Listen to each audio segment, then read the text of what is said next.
Hey everyone, welcome to Artist Decoded. This is your host Yoshino. Thank you so much for tuning in. My guest for today is Brett Amory, who is a multidisciplinary artist based in the Bay Area in California.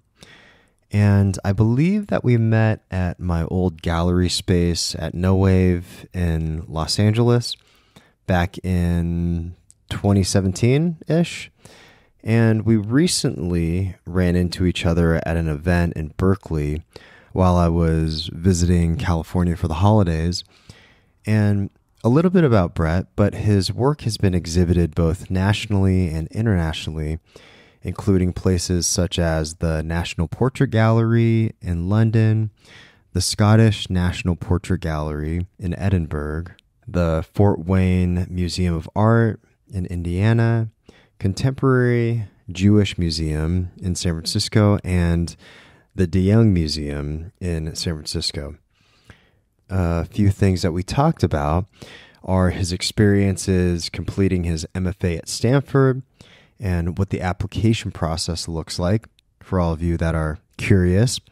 You can also read about his MFA thesis on his website, brettamory.com, which also features a lot of his other recent work and his past works.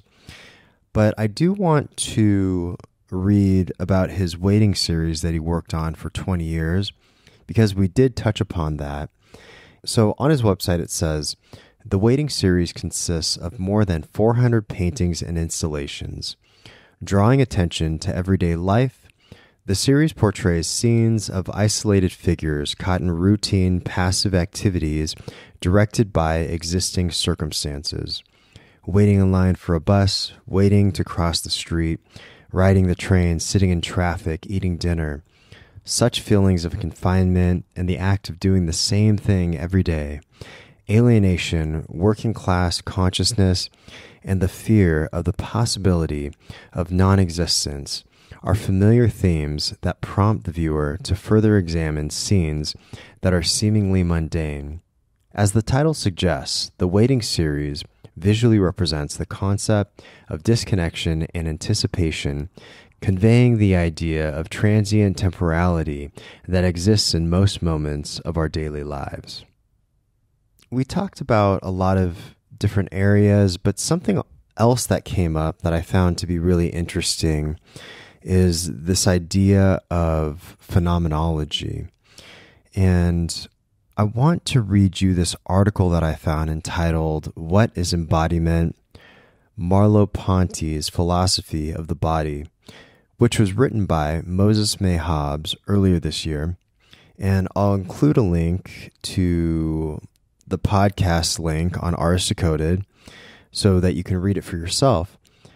And, this may be a bit long-winded, but I want to read it to give a bit of context to what Brett was talking about regarding his interest in phenomenology and specifically Merleau-Ponty's work and how it relates to Brett's work during and post MFA. Throughout the history of philosophy, there have been attempts to redeem the body from its lowly place in Plato.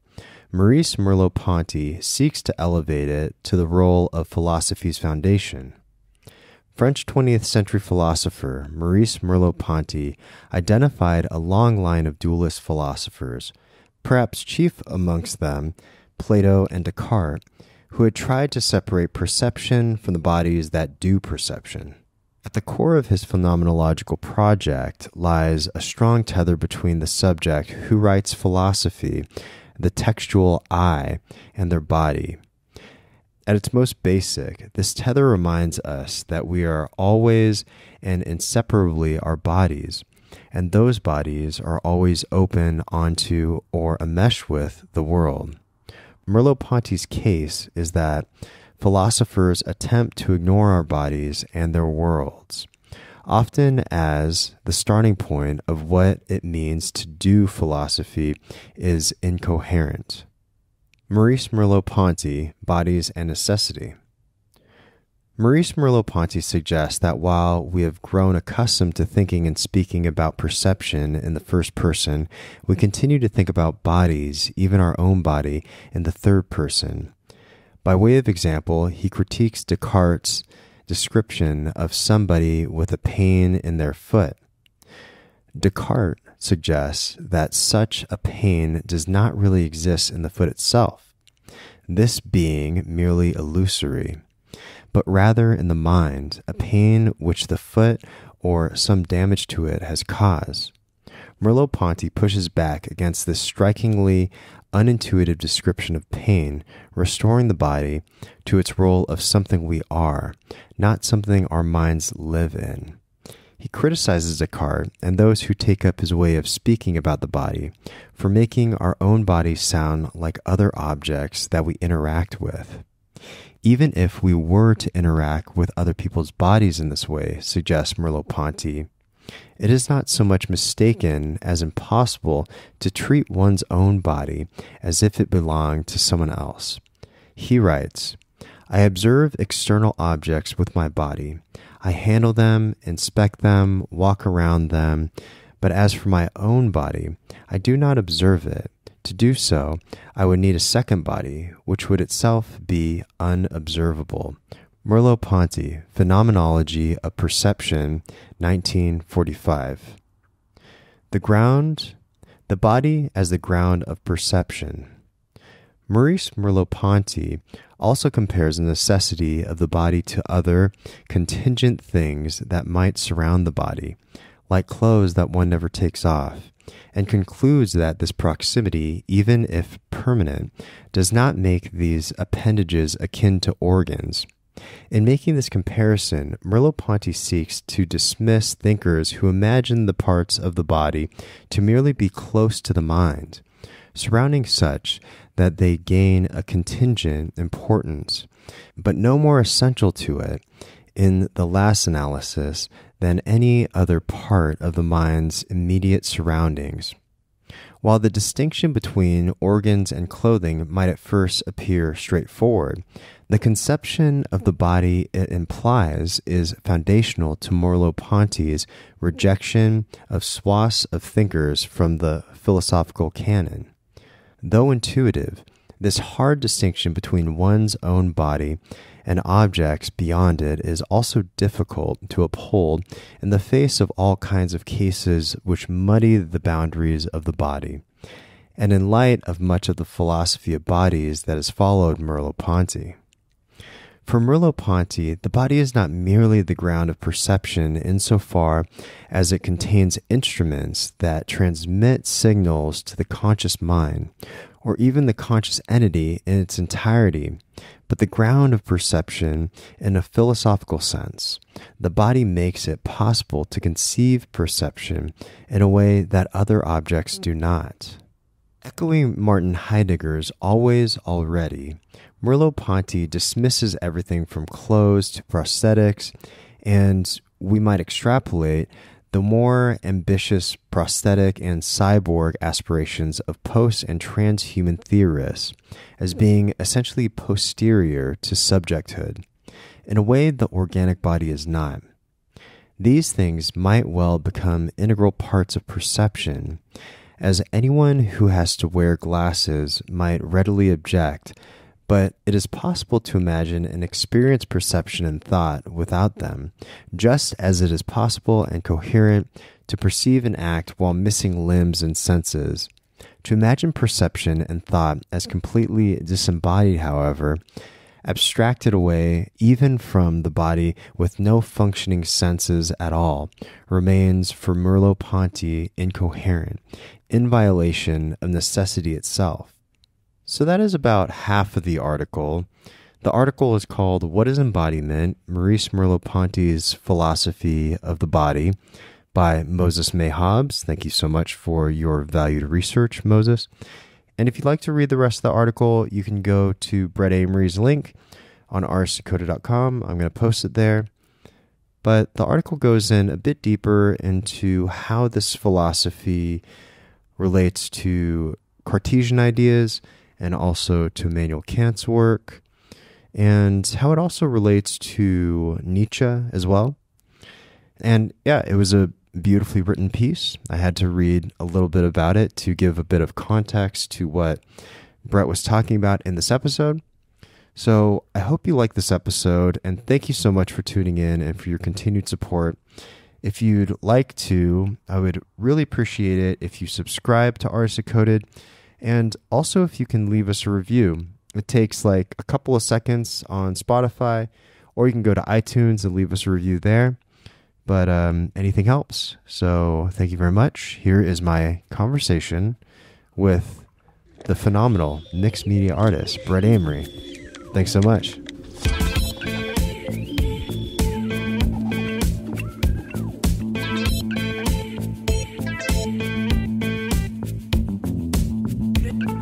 Yeah, thanks for doing this. Thanks for doing the podcast. Thanks for having me. Yeah, it was really cool. Randomly seeing you at that, I guess it was some sort of seminar the other day with Eric Davis. It was just, I think it was random and unexpected, but sometimes that's the way things happen in life. And I feel like listening to those moments of, because I've always wanted to have you on the podcast and interview you. And just kind of the opportunity presented itself. So here we are. Yeah, it's pretty serendipitous running into you like that. Yeah. Well, I guess, to start off, so I did want to ask you just kind of simply, how did you even get into art in general? Even from the earliest age, what was did you always have an interest in art? I was really, I think, interested in it and had a strong passion to want to do it when I was really young. Mm-hmm. My uncle was an artist, and a lot of my uncles and aunts on my mom's side of the family, cousins, were musicians and artists. So early on, there was definitely interest there. And was that when you were growing up in Chesapeake? Yeah, that's when I was growing up in Chesapeake. So I made a lot of art when I was earliest memories up until about 10. That was when I started skateboarding. And the skateboard, or I guess all of my interests in art sort of, diverted or went into skateboarding. Mm-hmm. And I still think skateboarding is a very expressive, sport, mm-hmm. a lot like art. It makes sense to me why a lot of artists or skaters end up being artists or vice versa. Yeah. And then when I was 13 or 14, I started playing music. So I got a drum set for my birthday. Forgot which birthday it was, 13 or 14. So growing up, most of my teenage years and early adult years were spent skateboarding and playing music. So I didn't make art.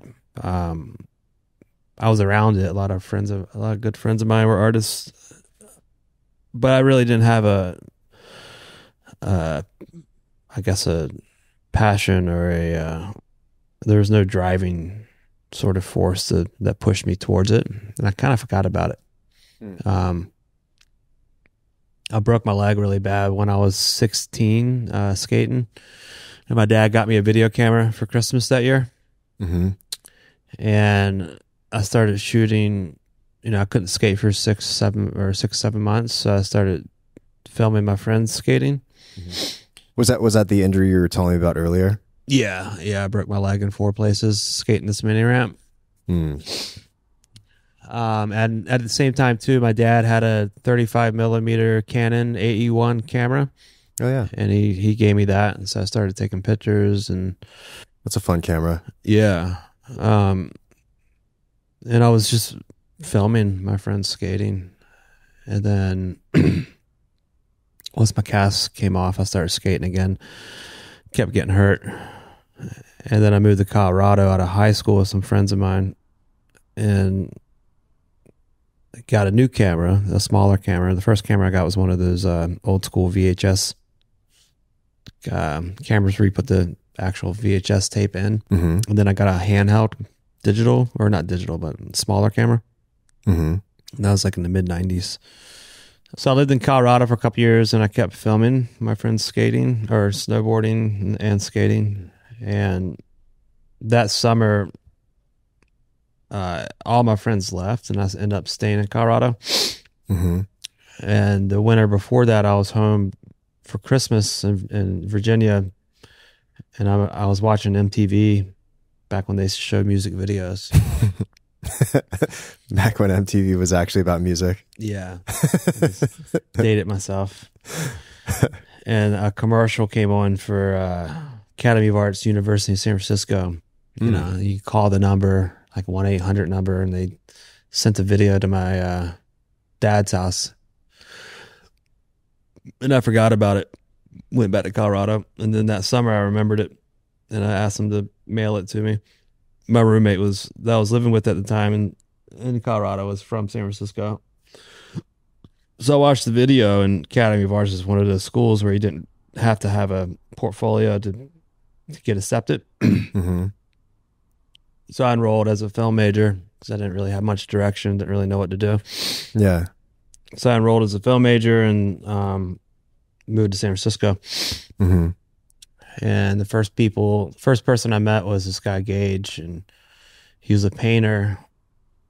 And, you know, he was into skating, playing music, and we started skating together and playing music. And I slowly started drawing. You know, slowly became more interested in drawing and painting than film.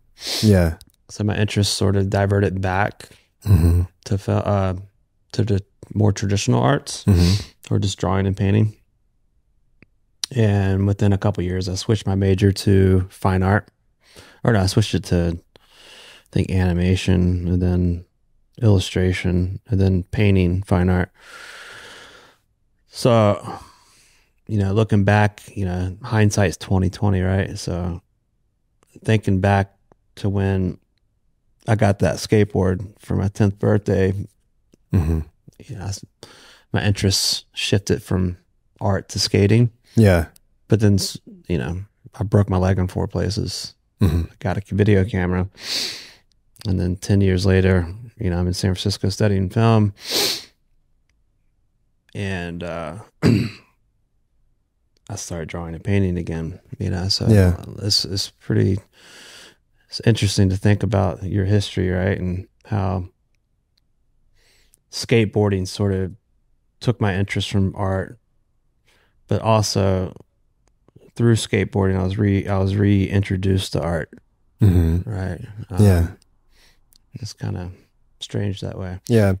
Well, I think that these various instances or these decisions or things along the way inform you of the process of just living. I'm sure, I'm curious about skateboarding because, I mean, I can, just from my personal experience of skateboarding, there's a certain amount of fearlessness that has been ingrained in my psychology because of the act of skateboarding, because you're constantly either hucking your body down a set of stairs, or, you know, you have to constantly try something in order to be successful at a trick or something like that. And I'm curious if you see that thread within yourself in terms of ingraining the sense of fearlessness within your process or experimentation within your process of creating art, or have you drawn any conclusions from that? Yeah, definitely. I think so. I think there's a lot of parallels that can be drawn between, you know, the sport and just life in general. But I know, one thing that I have thought about, I started skating in 1985. You know, there weren't skate parks like we have today. And when I started, it was during the backyard ramp era. Yeah. So I remember, you know, really young, 12, 13, sneaking out of the house and going to construction sites and stealing wood late at night, putting it in the woods, and then figuring out how to get it from the woods to the backyard to build something. So skateboarding was always a DIY. It was always do it yourself. Yeah. It wasn't something that, you know, we had there was someone there like guiding us and, you know, telling us how to do it. Or it wasn't, you know, it's not a team sport. And there's a lot of self-expression. Nothing goes into it. Yeah. So I do think that just that mentality of going out and doing it yourself and making things happen, building something out of nothing applies to everything we do in life, everything I do in life. Totally. In general, including art. But yeah, you know, like learning something, you know, skateboarding, you just do it and you do it and you do it and you do it and you do it until either you're broken or you pull it off. Yeah. And that mentality is definitely still there, you know. It's, definitely. Everything skateboarding taught me is so embedded in who I am. You know, like I don't skate much anymore because I'm worried of getting hurt. Yeah. I mean, I have a setup. Every once in a while I'll take it out and, you know, just skate some round wall, you know, or some parks and just kind of cruise around. But it's one of those things where like I'm still thinking about it and I still watch it. You know, like the sound of a skateboard going down the sidewalk catches my attention, you know, like a block away. Definitely. Yeah. Yeah. So, you know, I think once a skateboarder, always a skateboarder. Totally. Especially when that's something that you dedicate a large portion of your life to for so long. And there's the skateboarder, well, it's like more of like a skateboarding director, skateboarding videographer, someone who makes skate films for Supreme, William Strobeck. I don't know if you've ever seen his films, but I like watching his films because, I mean, he uses a lot of old video cameras and his editing techniques are like very signature to him. Like he does a lot of zooms into people into when they're skating up to like a, I don't know, a set of stairs or something, and then he zooms out. And you have to watch it, but I think like it's very reminiscent to, especially because of the format, to like old skateboarding, and it has that more punk rock signature, for lack of a better term, that existed within skateboarding, or this rebellious attitude that existed within skateboarding prior to like it getting highly corporatized, you know? And I think like watching like Thrasher has the Thrasher like classics. It's a lot of like older skate videos and stuff. And I find those to be really interesting because yeah, it's just, there's a certain energy and spirit to that. And I think that's why people like jazz music, because of the expressive qualities. I think that's also why people like punk music, and how punk and jazz can kind of be put on a somewhat similar polarity, or like spectrum on opposite polarities rather, you know, in terms of being like lowbrow and highbrow. And I think that's kind of just the energy.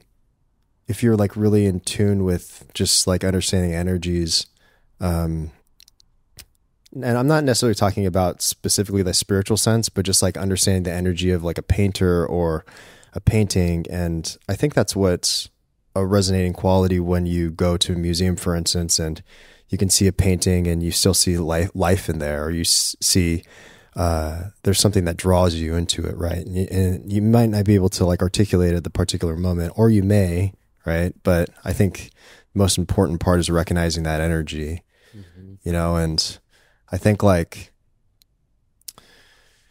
I find it to be very interesting, like these like early decisions that you make that are seemingly like incredibly naive, like going into skateboarding or something. And I can relate to this because I'm a skateboarder, or I always have been.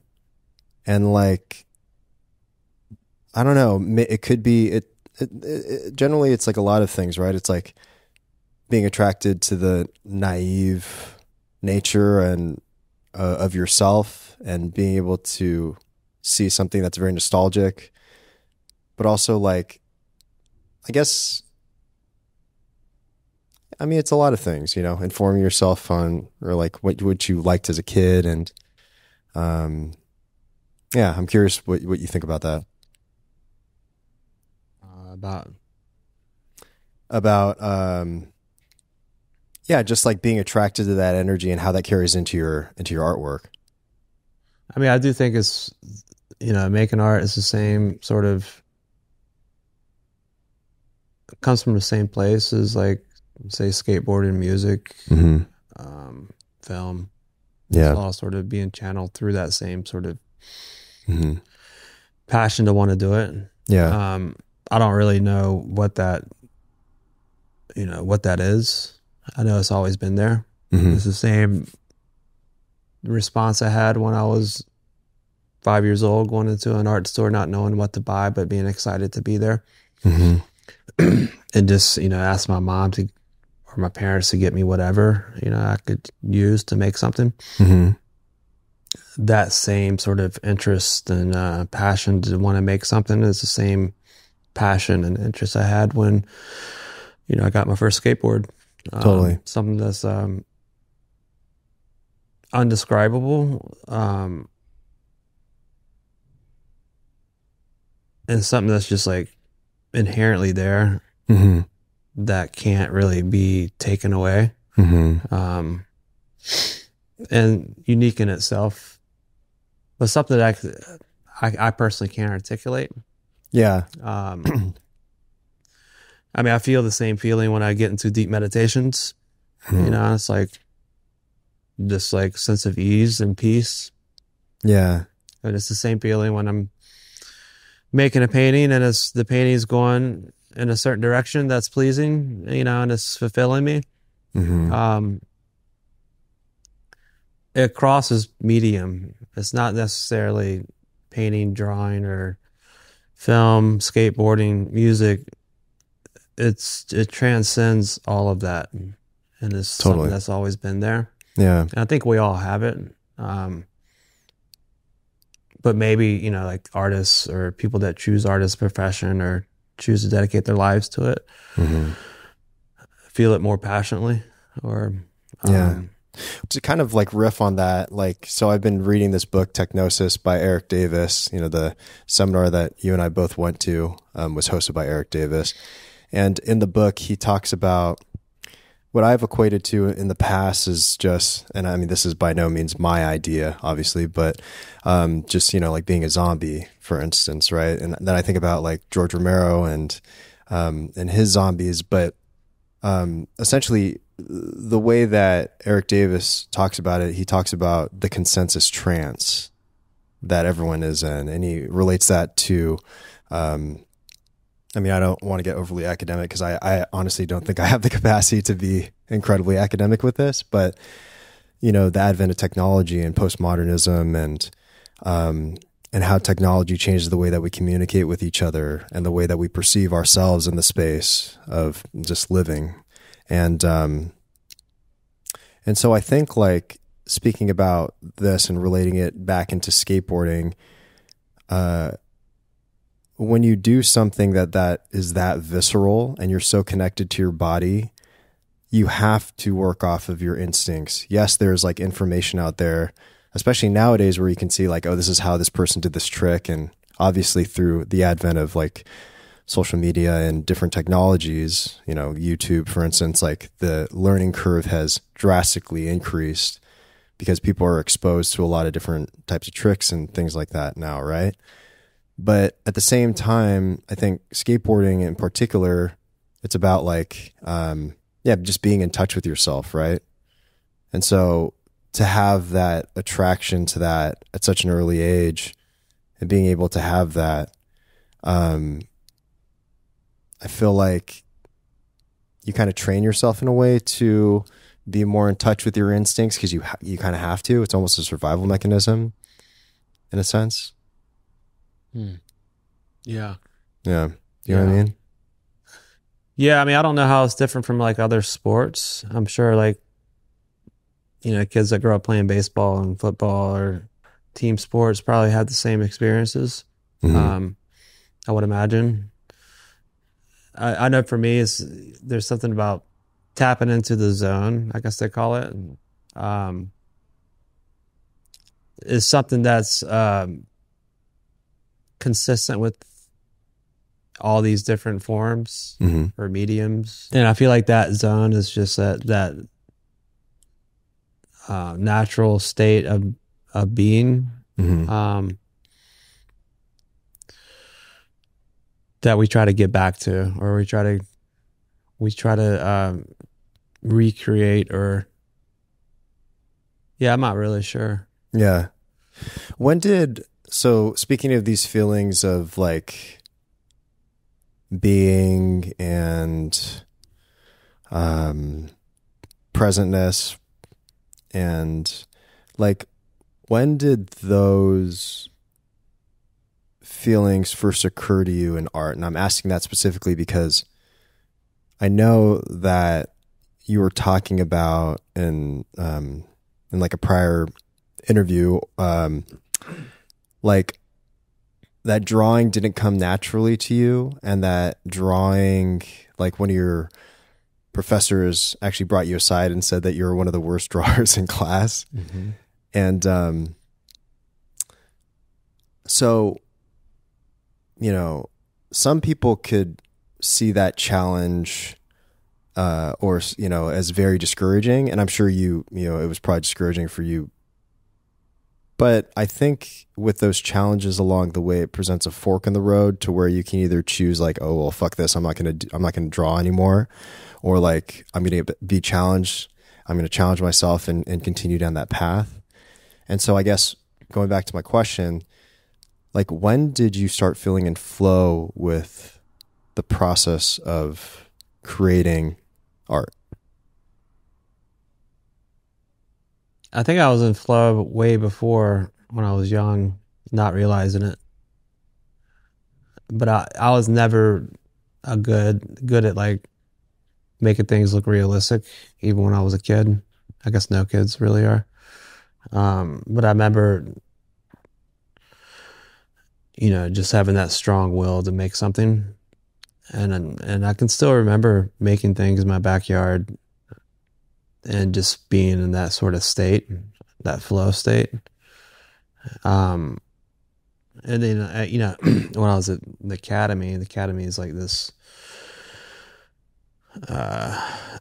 school that pushes academic realism, right? And the only interest is in making something look realistic, either through drawing or painting. Mm-hmm. At least the classes that I was taking, the studio classes.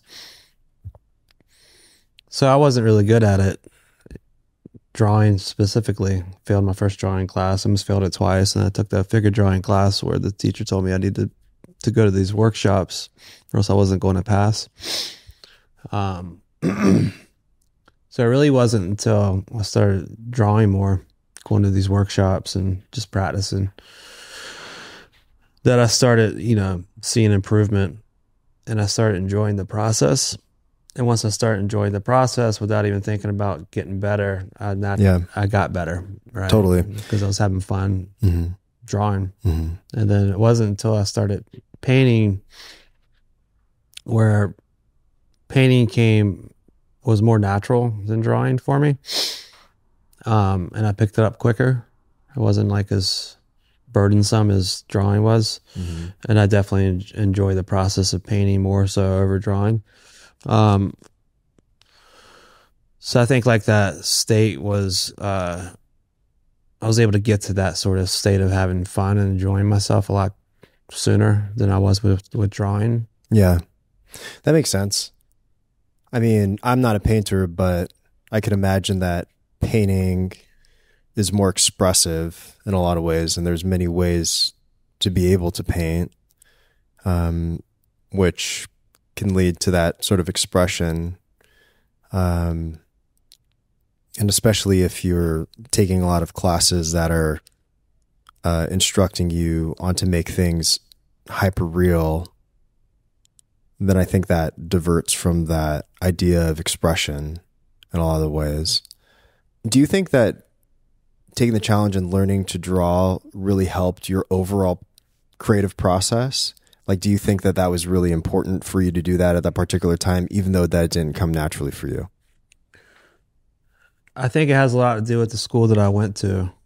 You know, the school was teaching academic realism, studio classes. Mm-hmm. You don't have to know how to draw, you know, in a realistic way anymore. That's like sort of old school process, right? It's a traditional process to work towards making a reputational image. I don't think those same processes are really important or emphasized like they were. Like I teach drawing and painting. Yeah. And, drawing one, the way I teach it is, here are some basic techniques you can learn to make a representational image because it's based on realism. And then drawing two is all about expression. So like one drawing class is good enough for getting technique in terms of where I teach, right? Or like where I teach at. Yeah. Where the school I went to is like you take a lot of drawing classes before you start painting. And it's all based on realism. So I don't know if there's any one right or correct way to do it now. I think for me, I didn't know any better, because I pretty much learned up until that point art through the Academy of Arts, right? Yeah. Which teaches academic realism. So I didn't really know about other types of art. I was a little naive. Yeah. I'm grateful that I learned that way, because I know how to draw now and I know how to paint. Not to say that it's that important, but I'm grateful that I have it. Totally. Like this is all subjective, right? Like, of course. Yeah. Yeah. It's hard to draw objective truth out of subjective experience. Right. I think for me, I'm glad I know how to, I learned that way. Totally. But it was hard to break some of those modes of thinking, and it took a long time. I see. That makes sense. Yeah. And it took me a long time to like look at a piece of artwork without judging it by how well it's made, or like the surface of it first. And I realized over the years that there's so much more to art than just how well it's rendered, or if we're talking about drawing and painting, like like how well it's drawn or painted. There's so much more to it than just the surface. Totally. And speaking of that, what are some of the things that you think resonate with you most when you think about art instead of the surface? Like, what are some things that attract you to certain pieces of work or your own work? I think it's all of it. I mean, it's hard to narrow it down to one thing. I think now when I look at work, the first thing I'm trying to gauge the work by is how it's performing, and meaning. Sorry. Yeah. Like what sort of response the viewer has, and like if the work is transcendent beyond the surface. I see. Yeah. The way it's performing as an object, I think it's like one of the things that like I pay attention to. I see. Or if the point is getting across, like the intention that you had behind the piece or the collection of pieces, if that is being effective, maybe. Yeah, I mean, like I still gravitate towards work that's visually appealing. Yeah. But I like work that's visually appealing, but also has a strong conceptual framework. That makes sense. Yeah. I think it's hard when you're so drawn to aesthetics for their visual representation to be able to break out of that psychology. If that's the first thing that drew you to wanting to create artwork for yourself, I think it's hard to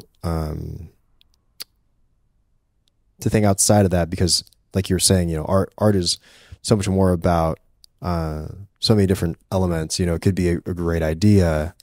It could be visually unattractive, but a great idea, or it could be a really good molding of the two, and I think it's hard to say specifically what it is about a piece of artwork, but you feel it, right? I think. Yeah, I mean, and it's always changing, right? Your subjective sort of point of view on base, or looking at art or gauging whether or not, or things that you're paying attention to is always shifting. I think right now, like I'm really interested in ambiguity, and I like work where you have to sort of figure out like what it's about, where there's all these surprises or contradictions that the viewer has to sort of discover, but something that will draw you in and engage. There's a level of engagement that Totally. Once you sit with the piece long enough, you find these ambiguities or these contradictions within the surface, or so yeah, I think for me right now, work that's not easy or not immediately given to you. I see. That makes sense. Yeah. What do you think are some things that come to mind that have led you down that path of wanting things to be more, like you were saying, like less given to you, less on the surface, more ambiguous. You can draw a lot of different emotions or conflicting emotions out of it. Like, are there any books in particular or ideologies or philosophies? I mean, I think it's more of a series of events that have taken place over the course of like, it's taken years. I've been painting for 25 years. And over the 25 years, my work shifted many times. Yep. Each shift sort of adds new sort of meaning, and I haven't stuck with just painting either. Like, I started making installations in 2012, and installations really informed the painting. I do consider the installations to still use the language of painting. Painting will always be first for me. So whatever I make is going to probably still use the language of painting. That's interesting. That makes sense. Yeah. But in terms of like the place that I'm at right now, and what interests me, I guess, or inspires me, is something that I didn't arrive at. It's something that sort of has taken, I think, years, I guess, of just looking and making and not being afraid of change and remaining open to, I guess, different means and modes of working. I think for me, that's the biggest, that's probably the most rewarding or like the most important part of my practice is just remaining open-minded Totally. to new possibilities. Yeah. And not disregarding things I don't understand. I think that's, at least from my understanding of my own subjective reality, is I believe that's where true wisdom comes from, is to be open and to be able to see things with multi-dimensions instead of seeing things from one subjective viewpoint. Understanding that multiple truths can exist simultaneously, conflicting ideologies can exist within oneself altogether, and I think that's also just kind of like a process of maturing too. I mean, I'm assuming when you talk about kind of the visuals within your artwork not being immediately given to you, I'm assuming that you're talking about your waiting series, right? In terms of, there's a more or less like at the beginning, like more hyperreal qualities to it. You understand what is about immediately. It's hard to kind of like encapsulate like over 15, 20 years of work in a sentence, but you kind of understand where I'm going with this, right? Yeah. Yeah. I mean, the waiting series is more of a external gaze of, these routine passive moments caught in or just like routine activities caught in flux. You know, just capturing these mundane moments. Yeah. But they're illustrations of like, you know, these experiences that I would see on my on a day-to-day basis.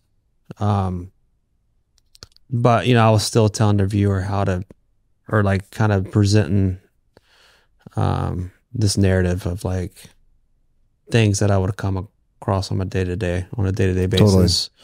Totally. So yeah, in a lot of ways they're very like, not, maybe illustration is not the best way to say it, but just this depictions of these literal moments made in like very literal way, made in a very literal way. Yeah. But I think that just to kind of tie that in too with back into skateboarding, when you're skateboarding, you're constantly observing your surroundings, and even you were talking about like gathering wood, or gathering things to create ramps or obstacles. You know, I think with skateboarders, you see the world in a different way. And a very cliche thing that has been said in the past is like the world is your canvas, or the streets are your canvas, you know? And so like, I would assume just by observing the mundanity of things, of situations, like that would have to play into your observations and, you know, creating this waiting series, like in some capacity, I feel like, no? Yeah, I mean, I'm sure it's there. I think growing up in Virginia has a lot to do with it. Skateboarding, you know, growing up in a working class family has a lot to do with it. I mean, I think there's something to be said about these like kind of everyday average moments that are so routine and passive, that they're overlooked, and drawing attention to these things is, something we don't naturally do, you know, because we're so caught up doing the thing we have to do, that we're doing. So maybe, you know, like maybe growing up skating and defamiliarizing, you know, like a plot of land or a urban landscape was like these early seeds that were planted, and like really taking a hard look or closer look at the mundane or like the everyday. So yeah, that's probably something there. Yeah. So we talked a bit about your waiting series, and I wanted to ask about what your decision was, or why did you decide rather to get your master's, and specifically at Stanford? Like, what were the decisions leading up to that decision? So I decided, like, in 2016, I was working with a few galleries, and I was doing, up to that point, multiple shows a year. Yeah. I made over 400 paintings and multiple installations within the waiting series, and I had completely exhausted the series. So I ended it. And when I ended it, I started exploring and just trying new things. 2017 was one of those years where a lot of things sort of came to an end. So like relationship ended, lost my warehouse, had 2 back-to-back solo exhibitions, no sales, and then death in the family, right? And and a couple friends passed. So it was like one of those years that really just kind of catapulted me in this like kind of dark place. Mm-hmm. So I had a lot of time to reflect, like from just all aspects of my life. And it kind of led to that of me making the decision to apply to 3 schools. And if I didn't get in, that was going to be it. Like I wasn't going to apply again. So I was only going to apply once because I was already 42 at that time. Mm-hmm. Which 3 did you apply to? Applied to Hunter, Yale, and Stanford. Mm-hmm. And I ended up getting in Stanford. So I went. Yeah. I was ready for change, and I was ready like to be shooken up, and just kind of, I was really in the middle of like taking a hard look at my practice. And I had ended the series a couple years before I started Stanford, and I was already like exploring and trying to like do this investigation on like who I was as an artist, and why I was making the work I was making. And I felt like it was just a good time to go back and get my MFA. And speaking of exploring who you were as an artist, do you feel like you've come to any conclusions, it being a couple of years now? Yeah, I mean, I realize that there are certain things that are inherent in me and the work I make that will always be there. Well, what are those things? Just like these psychological states, or like these reasons why I'm drawn to like the everyday, or like the quotidian structure of daily life, the mundane. Like even when I ended the waiting series, I think the work I'm making now is still very much conceptually waiting, because the waiting series for me was about like these internal states, what's happening while we're waiting for something, we're anticipating, or we're thinking about the past. So we're not in the present moment. The waiting series is very existential, and very phenomenological in a lot of ways, and ontological. So even the installations I was making, I was using a lot of mirrors, or using duality or repetition to draw the viewer's attention and to investigate things that repeat. And it really is just a way to get the viewer to engage with like these moments. And the work I'm making now is these paintings are, they come from the source. The source starts out as, Photoshop and some AI stuff, but different tools to make an image that call attention to psychological states. So like if the waiting series was a external view at my immediate surroundings, the stuff I'm doing now is more of an internal gaze at, sort of how I'm feeling or things I'm dealing with on a day-to-day basis. And, like specifically like the newer work is dealing with how we're responding to digital culture, and like the ways it permeates most aspects of our lives, and it's getting harder and harder to make the distinction between the physical and the digital. Yeah, of course. Yeah. I mean, it becomes part of your reality.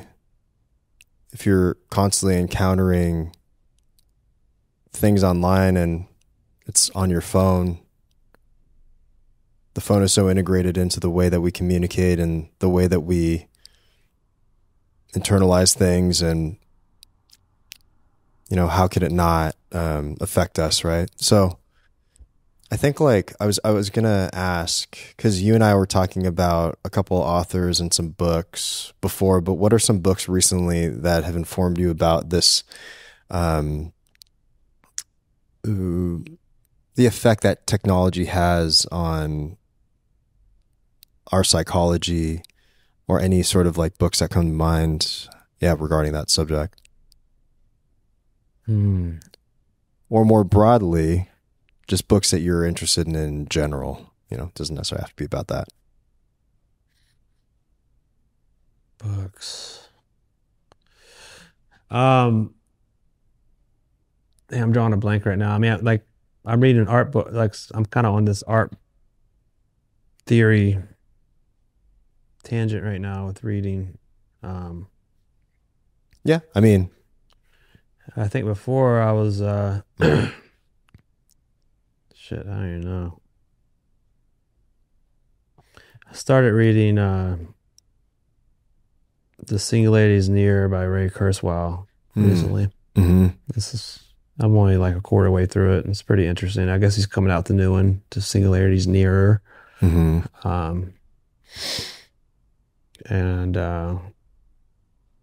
I mean, of course, like Marshall McLuhan's. We were talking about Marshall McLuhan a bit, actually. Yeah. I'm sorry, I'm drawing a blank right now. No, it's okay. I didn't mean to put you on the spot. I'm always curious as to like what other people are reading, and you were talking specifically about,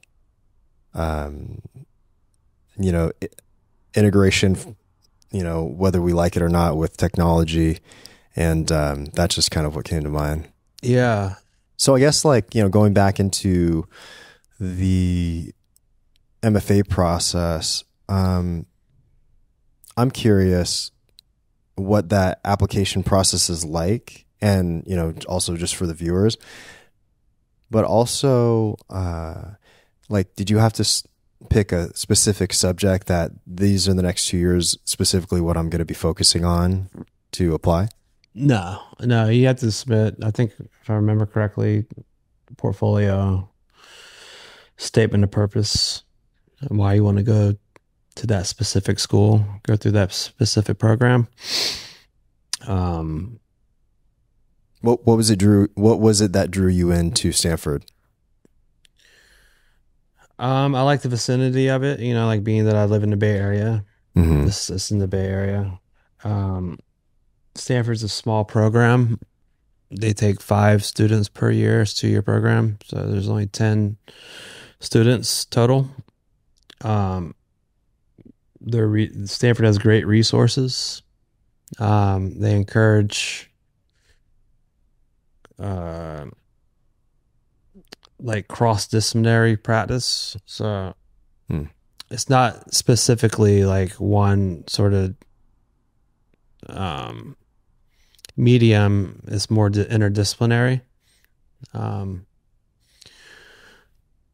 then, like you teach while you're there. So you're a TA, and then you teach a class your last year that you're there. Do you like teaching? Yeah, I like teaching. And you teach a couple classes now over at Stanford, is that correct? Yeah, I'm teaching a couple drawing classes. I'll be teaching a couple painting classes in the spring. You get paid a pretty good stipend to go to Stanford. So you don't actually, it's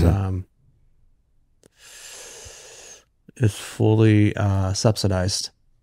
Wow. Yeah. That's great. So you actually get paid to go. Yeah. And it's a pretty good stipend. Monthly stipend. Yeah.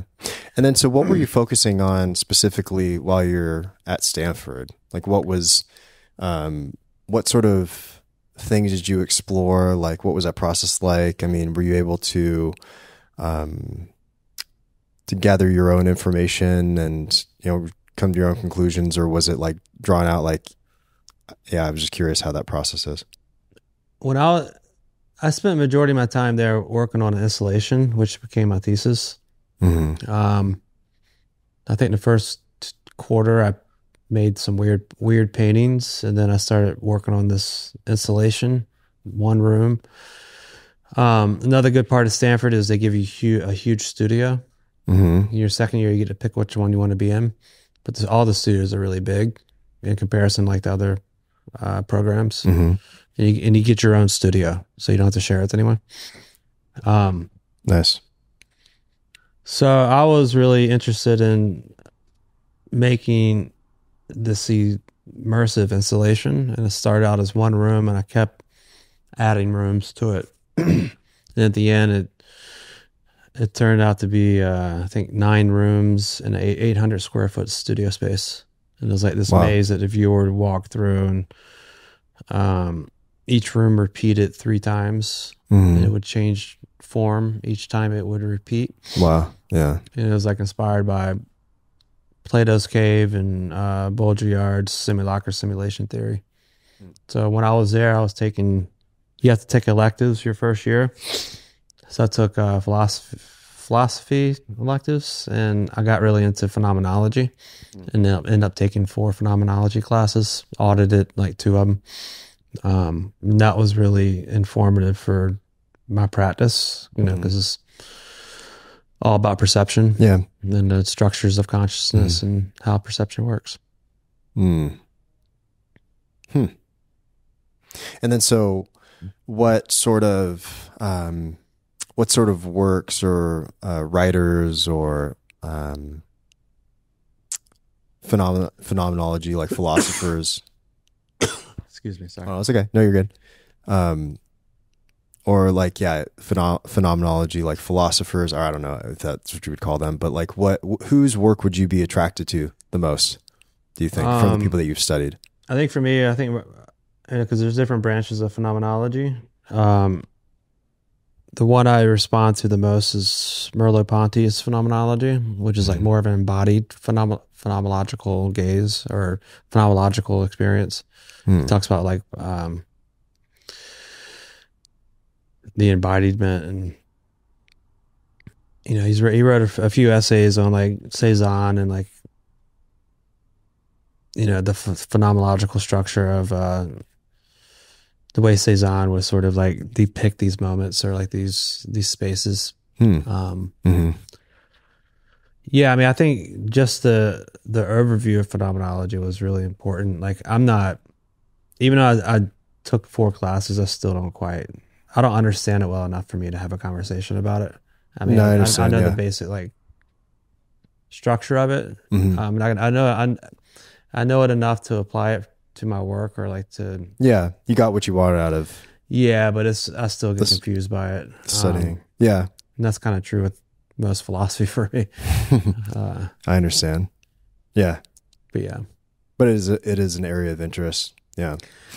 Yeah, I mean, it was important when I was there, and I think it helped me when I was at Stanford, and like when I was working on this installation, it really sort of helped like add some sort of conceptual framework to the work I was making while I was there. Yeah. Yeah, and I think I took Husserl's Er Cogito Sum, which is a response to Descartes' I think therefore I am. Took a class on Heidegger's Being and Time. That was really interesting. That was like more of Heidegger's ontology, Dasein, and then Merleau-Ponty's phenomenology of perception, and that's the class that I really responded to the most. And then I took a phenomenology in a media theory class. So it's like the phenomenological gaze through the lens, through camera, and like, yeah, that was pretty cool. Yeah. I mean, I know we talked about it a little bit, but like, what are some of the things that you've been thinking about in your most recent works? Like, I mean, even if you want to point specifically to like some of these pieces, although people aren't going to be able to see this, but we just talk about it in conceptual terms. I think one of the things I'm playing with is duality, or the idea of existing in the physical and the digital. Some of these paintings start out with when they're being made physically, sections are being printed through via screen print, like 4-color process. and then rework with airbrush, oil paint, and then maybe scan back in or photograph and scan back in, which alters or changes the digital composite, the original source image where that they come from. Mm-hmm. So there's like this idea of going back and forth, oscillation between the digital and the physical, and then the back and forth process is sort of, or I guess I'm thinking about like the way we're constantly going back and forth in our day-to-day lives. Like we're existing in both the physical and the digital so much now that it's harder and harder to distinguish the two, right? They're starting to blend together in certain ways. I mean, I think that they've blended together in a lot of ways. Yeah. Like I think, the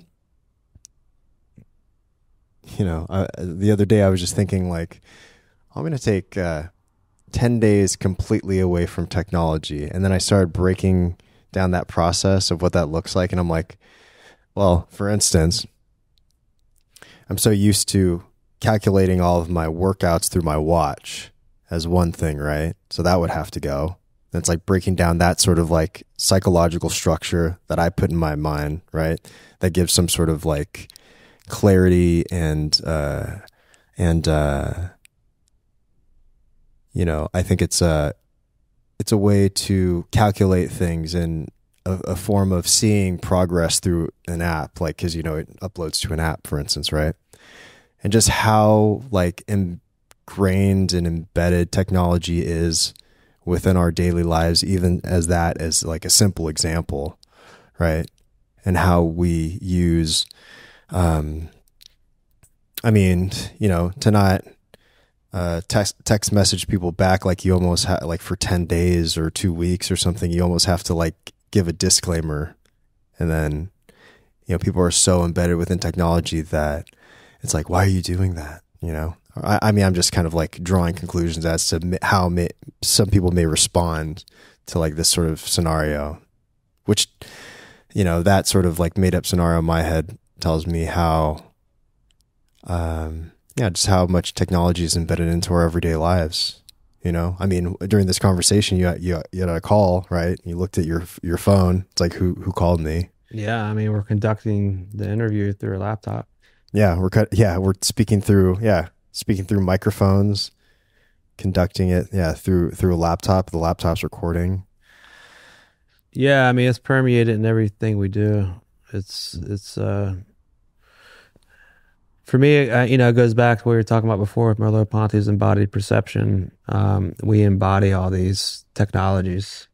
I recently got rid of my TV about a month ago, and there are certain days of the week, like specifically on the weekends, where I used to watch more TV than throughout the week, and I feel myself being drawn. Right, this sort of desire to want to get a dopamine hit, through watching a series, turning on the TV.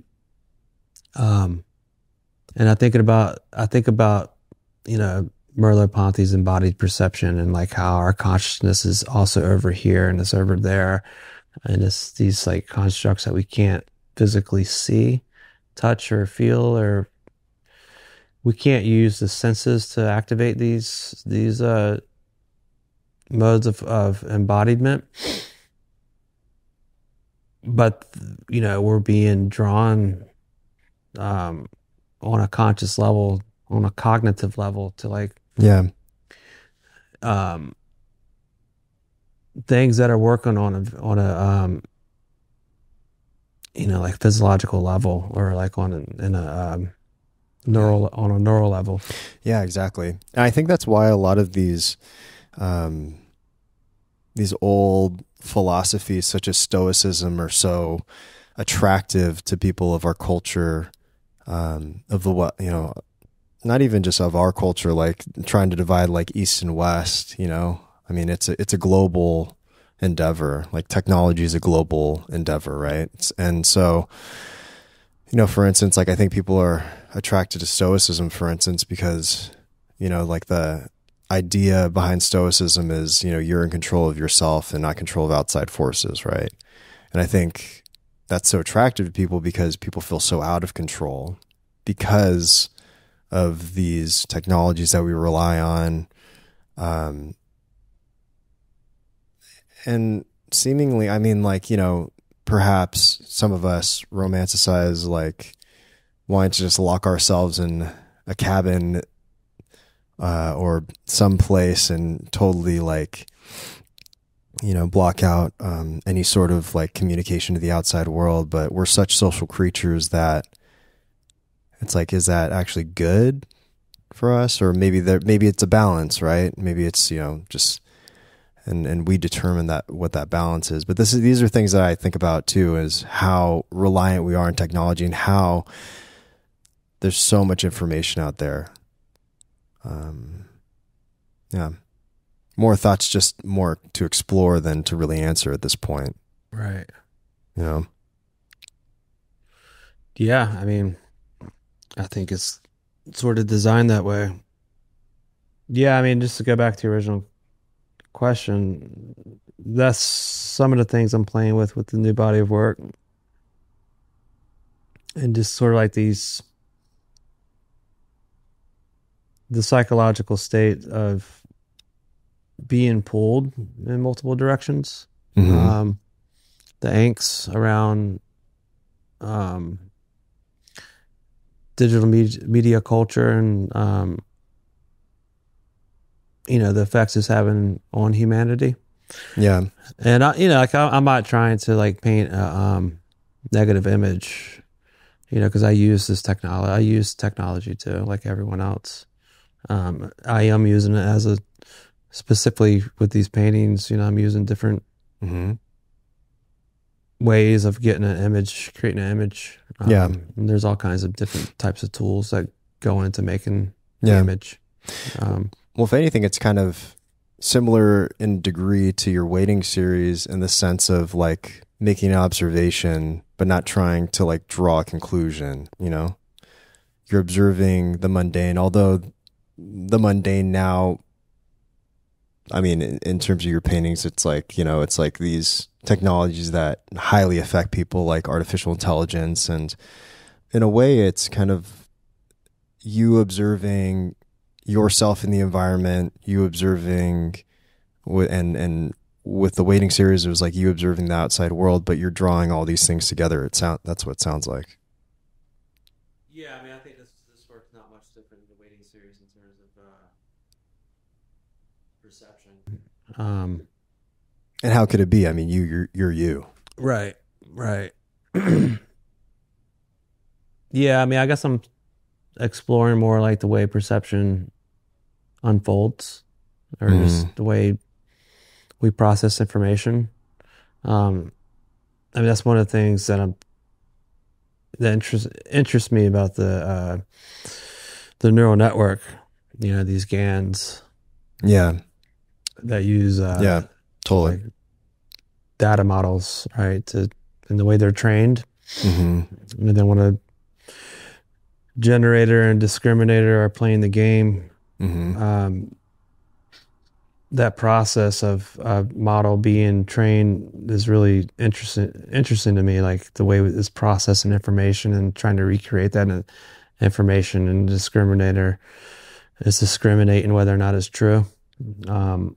And I think about like the way we process information. We go back and we remember our day, but we don't remember it in a linear way. We remember like parts, and those parts are embellished and abstracted. And that's one of the things that I've been playing more with. I mean, a lot of people have been using the text-to-image platforms, and I've used some of those in some of these paintings, but I've also been exploring GANs, in trying to write code or collaborate with a machine learning engineer to write code to build a GAN based on like my own data or like the photography that I've accumulated over the years. Yeah. Because it's that process that I'm more interested in. I'm not interested in recreating an image. I'm more interested in the process of that image being generated. Makes sense. Well, cool. I mean, well, thanks for doing this, man. I know. Oh, thank you for having me. I appreciate it. Yeah, definitely. Are there any things that you want to leave the audience with? Any advice or I don't know, any final thoughts? Doesn't have to be advice necessarily. Thanks for listening. Thanks for listening. All right, cool. Well, thanks for doing this, man. I appreciate it. I appreciate it. All right, man.